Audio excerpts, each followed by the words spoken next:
എല്ലാ വിദ്യാർത്ഥികൾക്കും പുതിയൊരു വീഡിയോയിലേക്ക് സ്വാഗതം. ഈ വർഷത്തെ LBS nursing and paramedical degree കോഴ്സുകളിലേക്കുള്ള തേർഡ് അലോട്ട്മെൻറ്റ് ഇന്ന് പ്രസിദ്ധീകരിക്കും. ഇന്ന് വൈകുന്നേരത്തോടെ വിദ്യാർത്ഥികൾക്ക് നിങ്ങളുടെ ഈ ഒരു തേർഡ് അലോട്ട്മെൻറ്റ് റിസൾട്ട് അറിയാനായിട്ട് സാധിക്കുന്നതായിരിക്കും. അപ്പോൾ വിദ്യാർത്ഥികൾക്ക് LBS വെബ്സൈറ്റ് ഓപ്പൺ ചെയ്ത ശേഷം നിങ്ങൾക്ക് ഈ ഒരു സൈഡിലായിട്ടുള്ള 3 ലൈൻസിൽ ക്ലിക്ക് ചെയ്ത് ലോഗിൻ ബട്ടൺ ക്ലിക്ക് ചെയ്തുകൊണ്ട് വിദ്യാർത്ഥികൾക്ക് നിങ്ങളുടെ ആപ്ലിക്കേഷൻ നമ്പർ നൽകി വെരിഫൈ ചെയ്ത് രജിസ്ട്രേഷൻ ID, പാസ്വേഡ് എന്നിവ നൽകി സൈൻ ഇൻ ചെയ്യുക. സൈൻ ഇൻ ചെയ്ത ശേഷം വിദ്യാർത്ഥികൾക്ക് പിന്നീട് വരുന്ന ആപ്ലിക്കേഷൻ സ്റ്റാറ്റസ് പേജിൽ താഴോട്ടേക്ക് സ്ക്രോൾ ചെയ്യുന്ന സമയത്ത് അലോട്ട്മെൻറ്റ് സ്റ്റാറ്റസ് എന്നുള്ള ഭാഗത്ത് അലോട്ട്മെൻറ്റ് കിട്ടിയിട്ടുണ്ടെങ്കിൽ അലോട്ടഡ് എന്നും വ്യൂ അലോട്ട്മെൻറ്റ് എന്നുള്ള ഒരു ലിങ്കും കാണാൻ സാധിക്കുന്നതാണ്. അലോട്ട്മെൻറ്റ് കിട്ടിയിട്ടില്ല എങ്കിൽ നോ അലോട്ട്മെൻറ്റ് എന്ന് മാത്രമാണ് അവിടെ അലോട്ട്മെൻറ്റ് സ്റ്റാറ്റസിൽ ഉണ്ടായിരിക്കുക. അതുപോലെ തന്നെ വിദ്യാർത്ഥികൾക്ക് അതിനുശേഷം നിങ്ങൾക്ക് ആ ഒരു പേജിൽ ലോഗിൻ പേജിലുള്ള 3 ലൈൻസിൽ ക്ലിക്ക് ചെയ്ത ശേഷം പിന്നീട് നിങ്ങൾക്ക് ഈ ഒരു ഭാഗത്തായിട്ട് നിങ്ങൾക്ക് ആ ഒരു ലോഗിൻ ചെയ്ത പേജിൽ നിങ്ങൾക്ക് ഈ ഒരു അലോട്ട്മെൻറ്റ്സ് എന്ന് പറഞ്ഞുകൊണ്ട് കാണാം. അവിടെ പബ്ലിഷ്ഡ് അലോട്ട്മെൻറ്റ്സിൽ ക്ലിക്ക് ചെയ്യുന്ന സമയത്ത് നിങ്ങൾക്ക് നിങ്ങളുടെ അലോട്ട്മെൻറ്റിൻ്റെ സ്റ്റാറ്റസ് പേജിലേക്ക് പോകാനായിട്ട് സാധിക്കുന്നതാണ്. അപ്പോൾ അലോട്ട്മെൻറ്റ് സ്റ്റാറ്റസ് പേജിൽ നിങ്ങൾക്ക് ആദ്യമായിട്ട് അലോട്ട്മെൻറ്റ് ലഭിച്ചിട്ടുണ്ട്. അതുപോലെ തന്നെ നിങ്ങൾക്ക് ഓൾറെഡി ഫസ്റ്റിലോ അല്ലെങ്കിൽ സെക്കൻഡിലോ അലോട്ട്മെൻറ്റ് കിട്ടിയിട്ടുണ്ട് എങ്കിൽ വിദ്യാർത്ഥികൾക്ക് ആ ഒരു പേജിൽ നിങ്ങൾക്ക് എത്രാമത്തെ അലോട്ട്മെൻറ്റിലാണ് അലോട്ട്മെൻറ്റ് കിട്ടിയത് എന്നുള്ളതും അതുപോലെ തന്നെ അതായത് അലോട്ട്മെൻറ്റ് നമ്പർ ഉണ്ടാവും. അപ്പോൾ അതിൽ 3ാമത്തെ അലോട്ട്മെൻറ്റിലാണ് കിട്ടിയതെങ്കിൽ ഈ ഒരു അലോട്ട്മെൻറ്റ് നമ്പർ 3 എന്ന് പറഞ്ഞുകൊണ്ട് കാണാനായിട്ട് സാധിക്കുന്നതാണ്. അതുപോലെ തന്നെ നിങ്ങൾക്ക് ഏത് കോളേജിൽ ഏത് കോഴ്സിലാണ് കിട്ടിയിട്ടുള്ളത് എന്നുള്ളതും കൃത്യമായിട്ട് അവിടെ രേഖപ്പെടുത്തിയിട്ടുണ്ടാകും. അതുപോലെ തന്നെ ആദ്യമായിട്ടാണ് അലോട്ട്മെൻറ്റ് ലഭിക്കുന്നത്, അതുപോലെ തന്നെ എക്സ്ട്രാ ഫീ പേയ്മെൻറ്റ് വല്ലതും ഉള്ള വിദ്യാർത്ഥികൾ എന്നിവർ ആ ഒരു ഫീ പേയ്മെൻറ്റ് ചെയ്യേണ്ടതാണ്. അപ്പോൾ വിദ്യാർത്ഥികൾക്ക് ഈ ഒരു നിലവിലെ ഷെഡ്യൂൾ പ്രകാരം സെപ്റ്റംബർ 6-ാം തീയതി വരെയാണ് അഡ്മിഷൻ ഡേറ്റ്. അപ്പോൾ അതുകൊണ്ട് തന്നെ വിദ്യാർത്ഥികൾ ചെയ്യേണ്ട പ്രധാനപ്പെട്ട കാര്യം ആദ്യമായിട്ടാണ് അലോട്ട്മെൻറ്റ് ലഭിച്ചതെങ്കിൽ ആ ഒരു അലോട്ട്മെൻറ്റ് സ്റ്റാറ്റസ് പേജിലെ ആ ഒരു മേക്ക് പേയ്മെൻറ്റ് ഓപ്ഷൻ കാണാൻ സാധിക്കുന്നതാണ്. അതിൽ ക്ലിക്ക് ചെയ്തുകൊണ്ട് നിങ്ങൾ ടോക്കൺ ഫീ പേയ്മെൻറ്റ് ചെയ്യേണ്ടതാണ്. നഴ്സിംഗ് ആണെങ്കിൽ നിങ്ങൾക്ക് ഗവൺമെൻറ് കോളേജിലാണ് കിട്ടിയത് എങ്കിൽ നിങ്ങൾക്ക് ഈ ഒരു ഏകദേശം ഫീസ് വരുന്നത് ഈ ഒരു 23,170 രൂപയും അതുപോലെ തന്നെ സെൽഫ് ഫിനാൻസിലാണ് ഏത് കോഴ്സ് കിട്ടിക്കഴിഞ്ഞാലും 25,000 രൂപയാണ് ടോക്കൺ ഫീ പേയ്മെൻറ്റ് ഉണ്ടായിരിക്കുക. അതുപോലെ തന്നെ നിങ്ങൾ SC, ST, OEC കാറ്റഗറിയിലുള്ള വിദ്യാർത്ഥികൾ ആണെങ്കിൽ 1000 രൂപ മാത്രമാണ് ഏത് കോളേജിൽ കിട്ടിക്കഴിഞ്ഞാലും ടോക്കൺ ഫീ പേയ്മെൻറ്റായിട്ട് അടയ്ക്കേണ്ടി വരിക.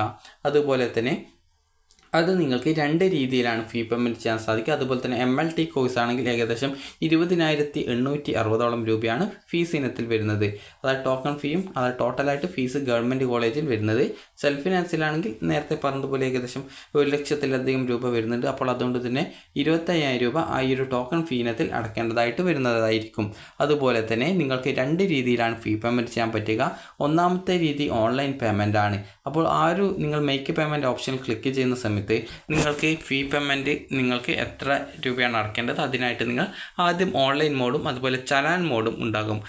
ആദ്യത്തെ ഓൺലൈൻ മോഡ് സെലക്ട് ചെയ്യുന്ന സമയത്ത് നിങ്ങൾക്ക് നിങ്ങളുടെ ഡെബിറ്റ് കാർഡ്, ക്രെഡിറ്റ് കാർഡ്, അതുപോലെ തന്നെ നെറ്റ് ബാങ്കിങ്, UPI എന്നിങ്ങനെയൊക്കെയുള്ള ഡീറ്റെയിൽസ് നൽകി വെരിഫൈ ചെയ്ത് ആ ഒരു ഫീ പേയ്മെൻറ്റ് ചെയ്യാവുന്നതാണ്. അതുപോലെ തന്നെ ബാങ്ക് വഴി ആണെങ്കിൽ ഏകദേശം 24 മണിക്കൂർ എടുക്കും നിങ്ങളുടെ ആ ഫീ പേയ്മെൻറ്റ് ചെയ്തതിൻ്റെ ഡീറ്റെയിൽസ് വെബ്സൈറ്റിൽ വരുന്നതിനായിട്ട്. അപ്പോൾ അതുകൊണ്ട് തന്നെ നിങ്ങൾ ചലാൻ ഓപ്ഷൻ ക്ലിക്ക് ചെയ്ത് കഴിഞ്ഞാൽ നിങ്ങൾക്ക് ചലാൻ പ്രിൻ്റ് ഔട്ട് എടുക്കാനുള്ള ഓപ്ഷൻ വരികയും അത് പ്രിൻ്റ് ഔട്ട് എടുത്ത ശേഷം തൊട്ടടുത്തുള്ള ഫെഡറൽ ബാങ്ക് ശാഖ വഴി ഈ ഒരു ഫീ പേയ്മെൻറ്റ് ചെയ്യാവുന്നതും ആണ്. അപ്പോൾ ഓൺലൈനായിട്ടാണ് പേയ്മെൻറ്റ് ചെയ്തതെങ്കിൽ പെട്ടെന്ന് തന്നെ ആ ഫീ പേയ്മെൻറ്റ് ഡീറ്റെയിൽസ് വെബ്സൈറ്റിൽ വരും. അതുപോലെ തന്നെ നിങ്ങൾ ചലാൻ വഴിയാണെങ്കിൽ 24 മണിക്കൂറിന് ശേഷം മാത്രമാണ് നിങ്ങൾക്ക് ആ ഫീ പേയ്മെൻറ്റ് ഡീറ്റെയിൽസ് വെബ്സൈറ്റിൽ വരുന്നത്. ഇനി വിദ്യാർത്ഥികൾ ശ്രദ്ധിക്കേണ്ട പ്രധാനപ്പെട്ട കാര്യമാണ് അഡ്മിഷൻ. അപ്പോൾ വിദ്യാർത്ഥികൾക്ക് അലോട്ട്മെൻറ്റ് സ്റ്റാറ്റസ് പേജിൽ ഓൾറെഡി ഫീ പേയ്മെൻറ്റ് ചെയ്ത വിദ്യാർത്ഥികൾക്ക് അലോട്ട്മെൻറ്റ് മെമ്മോ വന്നിട്ടുണ്ടാകും. ബാങ്ക് വഴി ഈ ഒരു തേർഡ് അലോട്ട്മെൻറ്റിൽ ആദ്യമായിട്ട് കിട്ടുന്ന വിദ്യാർത്ഥികൾ ബാങ്ക് വഴി അടക്കുകയാണെങ്കിൽ 24 ഹവേഴ്സിന് ശേഷമായിരിക്കും അലോട്ട്മെൻറ്റ് മെമ്മോ ലഭ്യമാവുക.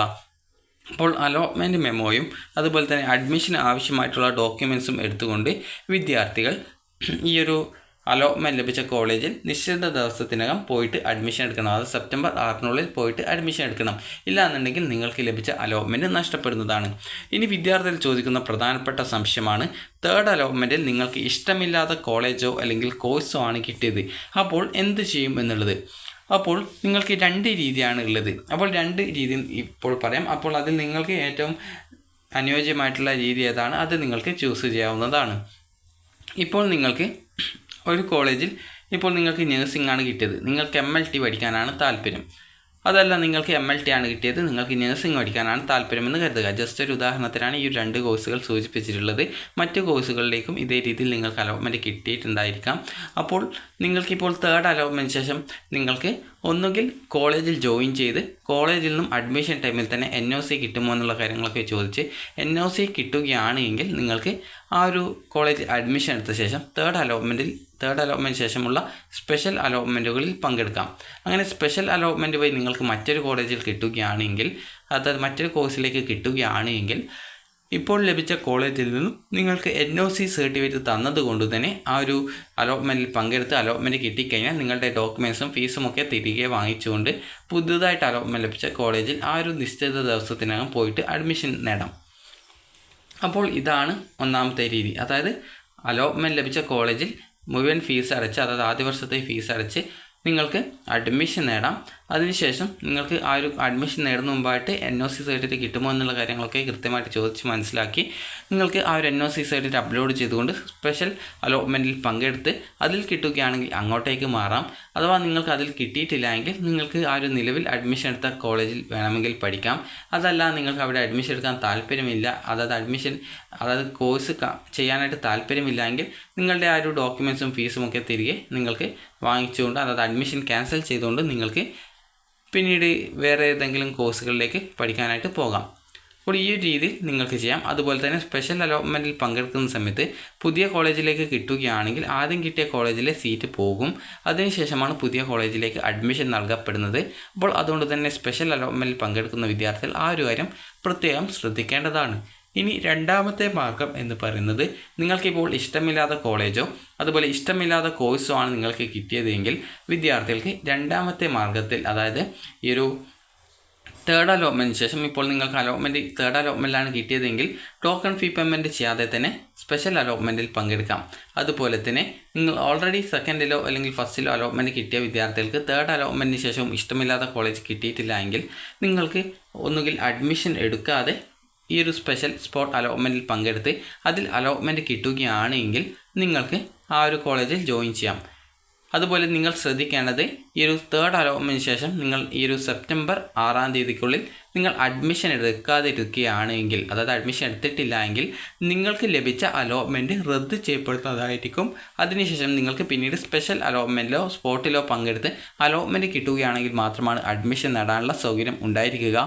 അതുകൊണ്ട് തന്നെ നിങ്ങൾ അഡ്മിഷൻ എടുത്തിട്ട് ഇതിൽ NOC വാങ്ങിച്ച് പങ്കെടുക്കേണ്ടതുണ്ടോ, അതുപോലെ തന്നെ അഡ്മിഷൻ എടുക്കാതെയാണോ പങ്കെടുക്കേണ്ടത് എന്നുള്ള കാര്യത്തിൽ നിങ്ങളൊരു തീരുമാനമെടുക്കുക. തേർഡ് അലോട്ട്മെൻറ്റിന് ശേഷം ആദ്യമായിട്ടാണ് തേർഡ് അലോട്ട്മെൻറ്റ് ഒരു കോളേജ് കിട്ടിയത്, അത് ഇഷ്ടമില്ലാത്ത ഒരു കോളേജാണ് എങ്കിൽ നിങ്ങൾക്ക് നേരത്തെ പറഞ്ഞതുപോലെ ടോക്കൺ ഫീ പേയ്മെൻറ്റ് ചെയ്യാതെ അതിൽ പങ്കെടുക്കാതെ സ്പെഷ്യൽ അലോട്ട്മെൻറ്റിൽ പങ്കെടുത്ത് അഡ്മിഷൻ നേടാം. പ്രത്യേകം ശ്രദ്ധിക്കേണ്ടത്, ഈ ഒരു സെപ്റ്റംബർ 6-നുള്ളിൽ അഡ്മിഷൻ എടുത്തിട്ടില്ലെങ്കിൽ ആ ഒരു സീറ്റ് നഷ്ടപ്പെടും. കാരണം പല വിദ്യാർത്ഥികളും അഡ്മിഷൻ എടുക്കാതെ പിന്നീടാണ് ചോദിക്കാറുള്ളത്, ആ ഒരു കോളേജിൽ എനിക്ക് അലോട്ട്മെൻറ്റ് കിട്ടിയിട്ടുണ്ടായിരുന്നു, അവിടെ പോയിട്ട് ഇനി അഡ്മിഷൻ എടുക്കാൻ പറ്റുമോ എന്നുള്ളത്. അതുകൊണ്ട് തന്നെ നിങ്ങളൊരു കൃത്യമായിട്ടുള്ള ഒരു തീരുമാനം നിങ്ങൾ എടുക്കുക. അപ്പോൾ വിദ്യാർത്ഥികൾക്ക് ഈ ഒരു വീഡിയോ ഉപകാരപ്രദമായിട്ടുണ്ടെന്ന് കരുതുന്നു. അപ്പോൾ വിദ്യാർത്ഥികൾക്ക് ഈ ഒരു 31-ാം തീയതി മുതൽ സെപ്റ്റംബർ ഈ ഒരു 6-ാം തീയതി വരെയാണ് അഡ്മിഷൻ്റെ ആ ഒരു ഷെഡ്യൂൾ പ്രകാരമുള്ള ഡേറ്റ് എന്ന് പറയുന്നത്. അപ്പോൾ അലോട്ട്മെൻറ്റ് കിട്ടുകയാണെങ്കിൽ അതത് കോളേജിൽ പോയിട്ട് അഡ്മിഷൻ എടുക്കുക. നിങ്ങൾ കോളേജിൽ അഡ്മിഷന് പോകുന്നതിന് മുമ്പായിട്ട് കോളേജിൽ വിളിച്ച് എന്തൊക്കെ ഡോക്യുമെൻറ്റ്സുകൾ വേണം, അതുപോലെ തന്നെ എത്ര രൂപയാണ് അഡ്മിഷൻ ടൈമിൽ എന്തെങ്കിലും ഫീസ് ഉണ്ടോ എന്നിങ്ങനെയുള്ള കാര്യങ്ങളൊക്കെ ചോദിച്ച് മനസ്സിലാക്കുക. സെൽഫ് ഫിനാൻസിലാണെങ്കിൽ ബാക്കി ഫീസ് മുഴുവൻ അഡ്മിഷൻ ടൈമിൽ തന്നെ അടക്കേണ്ടതായിട്ട് വരും. അപ്പോൾ അതുകൊണ്ട് തന്നെ ആ ഒരു ഫീസിൻ്റെ കാര്യം കൂടി നിങ്ങൾ പ്രത്യേകം ശ്രദ്ധിക്കുക. അപ്പോൾ ഈ ഒരു വീഡിയോ നിങ്ങൾക്ക് ഉപകാരപ്രദമായിട്ടുണ്ടെങ്കിൽ ലൈക്ക് ചെയ്യുക, ഷെയർ ചെയ്യുക. Thank you for watching.